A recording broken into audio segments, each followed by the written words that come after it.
Dear student अस्सलाम वालेकुम। जैसा कि आज हम इस वीडियो में पार्ट्स ऑफ प्लांट्स के बारे में पढ़ेंगे।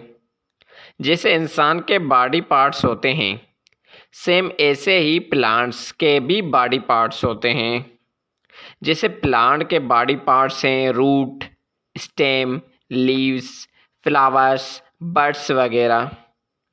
रूट प्लांट का वो हिस्सा होता है जो ज़मीन के अंदर होता है और ज़मीन से पानी, मिनरल्स वगैरह एब्जॉर्ब करता है। स्टेम प्लांट की लकड़ी होती है जिसमें फ्लावर्स और लीव्स लगे हुए होते हैं और ये इन दोनों को सपोर्ट करता है।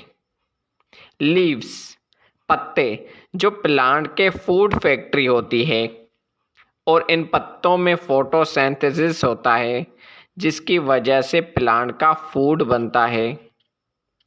फ्लावर्स फ्लावर्स में प्लांट के रिप्रोडक्टिव ऑर्गन्स होते हैं जो रिप्रोड्यूस करते हैं और ये फ्लावर्स इंसेक्ट कीड़ों को अपने तरफ अट्रैक्ट करते हैं अपनी खुशबू की मदद से।